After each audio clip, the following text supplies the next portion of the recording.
Hello, and welcome to the Harp Masterclass for the YouTube Symphony Orchestra. I'm Karen Vaughan. I've been co-principal harpist of the London Symphony Orchestra for 26 years, and I've been asked to guide you through the orchestral excerpts for your audition for the YouTube Symphony Orchestra. I'm not going to talk about the solo piece, the Handel Harp Concerto, but about the orchestral excerpts. And it is necessary to play a pedal harp to do these excerpts because there is actually a lot of key changing. The first thing I'm going to show you is the cadenza for Swan Lake. And this sets the scene for the lovely pas de deux between the swan and the prince in Act 2. It's very typical harp cadenza with chords and arpeggios. The first 6 measures are actually conducted, so you have to play those in time, and after that you can be free. I thought I would show you the pedal setting for the beginning and then count you in to when you actually start playing the harp. On the left-hand side of the harp we've got D natural, C flat, B natural, and on the right E natural, F sharp, G natural and A flat. The first bar is in 4, but the woodwind are playing on the offbeats. So if I just count at first, I think you'll get the idea. It goes 1 and 2 and 3 and 4 and 1, and then the harp starts.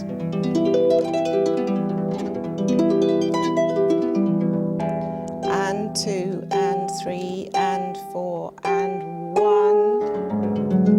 Now, this chord is very much easier to play if you use the F sharp instead of a G flat, and then it just feels like a dominant 7th.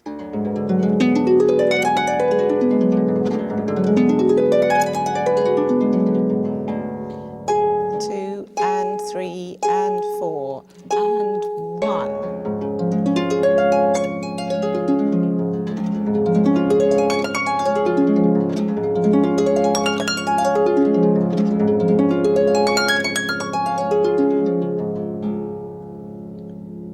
As with all arpeggios like this, you need to practice them in chunks.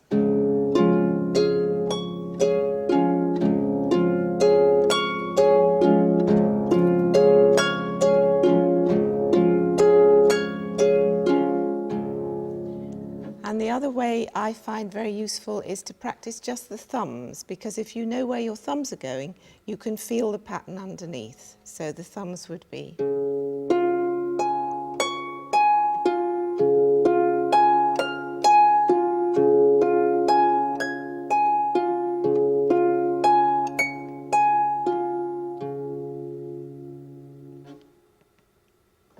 At this point, the cadenza starts in earnest, and it's very similar to the Nutcracker cadenza or the Sleeping Beauty cadenza, which were originally written in contrary motion, but Zabel told Tchaikovsky it would be far more effective for the left hand to just copy the right hand, and then you get this lovely rippling effect.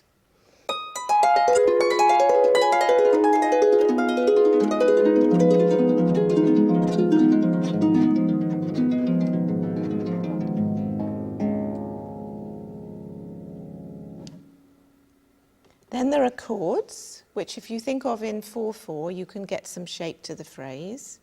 And by the way, this section, all these chords, is quite often missed out if you're playing the complete ballet. But in the suite, they usually expect to hear them. So if you think you've got to the bottom on 1, 1, and 2, and 3, and 4, and 1, and 2, and 3, and 4.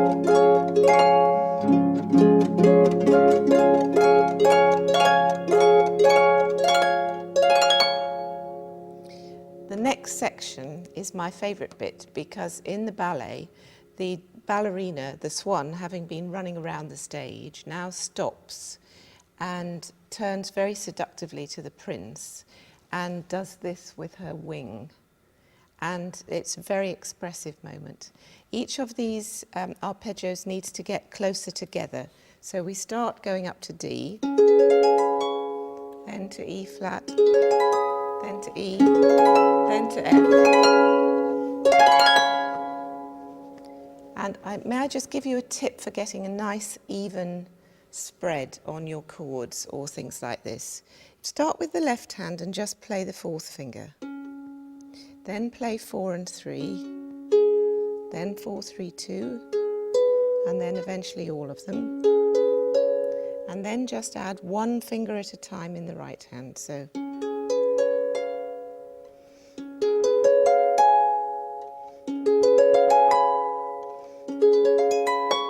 and then you'll get a nice even chord or spread like this.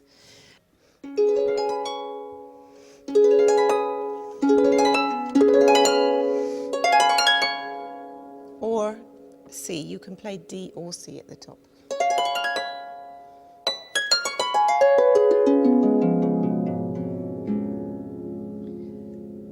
Now, some people don't like ending up with their right hand solo at the bottom of the harp, so you can, if you like, double one of those groups. You can go and then start again. Then these are all spaced out even more again, because this leads into the duet with the violin.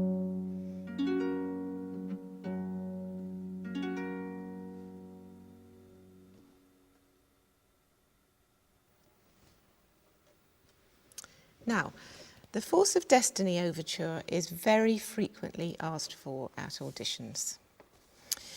And the opera here is an instance of Verdi using the harp very sparingly. There are 2 harps in the overture, and then the second harp can go home, the first harp can have dinner, and come back for Act 4 for one aria, the Parce Parce aria, which is notoriously pedally. It's got 60 pedal changes in the space of one aria.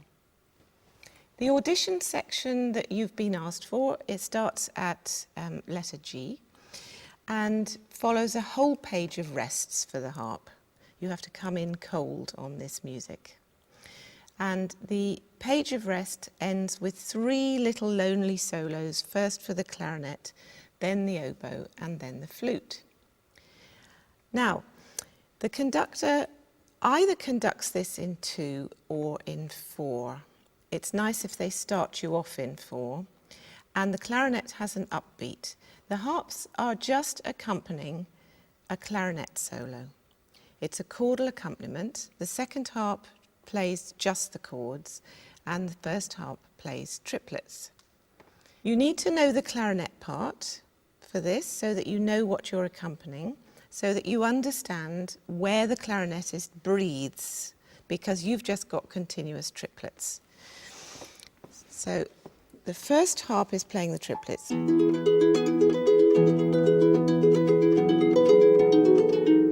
Etc. I suggest that, as with all chordal things, you practice this in chunks first and quite slowly so that you're familiar with what's happening. So if you practice each of the 4 beats like this, 1, 2, then the left hand can help out, 3, 4, 1, 2, 3, 4, 1.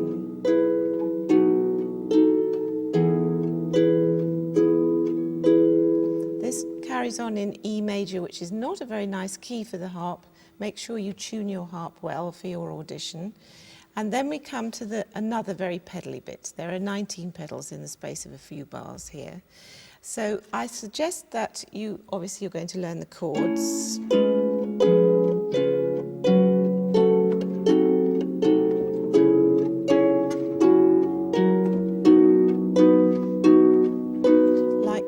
And it's also a very good idea to just practice the pedals on their own.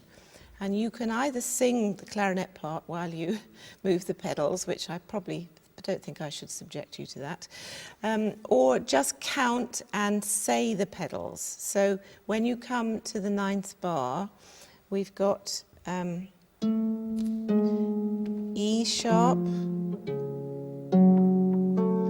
B sharp, E, natural, A sharp, B natural, A natural, and then you do the chords.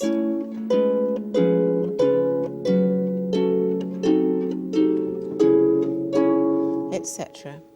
2 bars later, you have a group of 6 notes which are all written in the right hand, but you can take the first 2 with the left hand like this.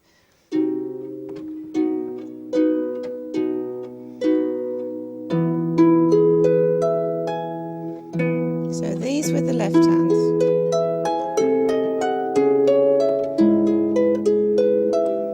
Now, F double sharp doesn't exist on the harp, so you have to use a G natural there. Then the left hand can help out here.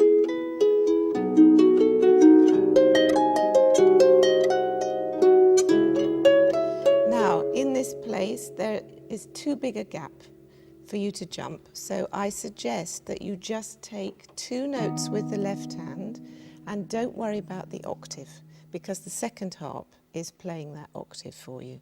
So if you just go.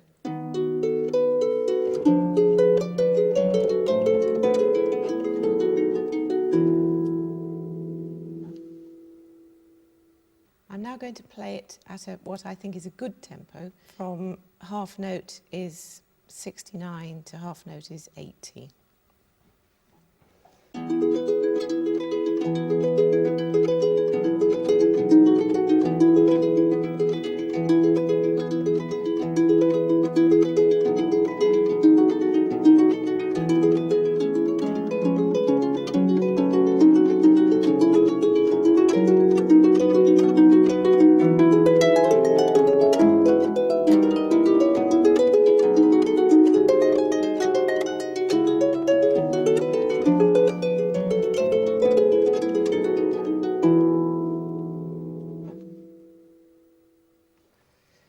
Thank you for listening. I hope these tips are going to be helpful in your audition, and I look forward to hearing your clips on YouTube.